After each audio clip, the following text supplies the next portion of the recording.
एक आदमी ने एक बहुत ही खूबसूरत लड़की से शादी की। शादी के बाद दोनों की जिंदगी बहुत प्यार से गुजर रही थी। डंडा वह उसे बहुत चाहता था और उसकी खूबसूरती की हमेशा तारीफ किया करता था। लेकिन कुछ महीनों के बाद लड़की चर्म रोग से ग्रसित हो गई और धीरे धीरे उसकी खूबसूरती जाने लगी। खुद को इस तरह देख उसके मन में डर समाने लगा कि यदि वह बदसूरत हो गई तो उसका पति उससे नफरत करने लगेगा और वह उसकी नफरत बर्दाश्त नहीं कर पाएगी। इस बीच एक दिन पति को किसी काम से शहर से बाहर जाना पड़ा।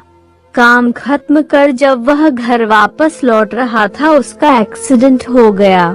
एक्सीडेंट में उसने अपनी दोनों आंखें खो दी, लेकिन इसके बावजूद भी उन दोनों की जिंदगी सामान्य तरीके से आगे बढ़त बड़ी की मात्रा रही। समय गुजरता रहा और अपने चर्म रोग के कारण लड़की ने अपनी खूबसूरती पूरी तरह गंवा दी।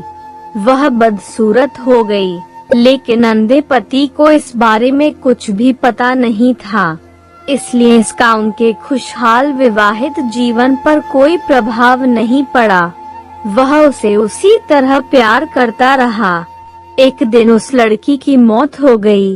पति अब अकेला हो गया था। वह बहुत दुखी था। वह उस शहर को छोड़कर जाना चाहता था। उसने अंतिम संस्कार की सारी क्रियाविधि पूर्ण की और शहर छोड़कर जाने लगा। तभी एक आदमी ने पीछे से उसे पुकारा और पास आकर कहा, अब तुम बिना सहारे के अकेले कैसे चल पाओगे? इतने साल तो तुम्हारी पत्नी तुम्हारी मदद किया करती थी। पति ने जवाब दिया, दोस्त, मैं अंधा नहीं हूँ, मैं बस अंधा होने का नाटक कर रहा था, क्योंकि यदि मेरी पत्नी को पता चल जाता कि मैं उसकी बदसूरती देख सकता हूँ तो यह उसे उसके रोग से ज्यादा दर्द देता। इसलिए मैंने इतने साल अंधे होने का दिखावा किया। वह बहुत अच्छी पत्नी थी, मैं बस उसे खुश रखना चाहता था। सीख: खुश रहने के लिए हमें भी एक दूसरे की कमियों के प्रति आंखें बंद कर लेनी चाहिए और उन कमियों को नजरअंदाज कर देना चाहिए।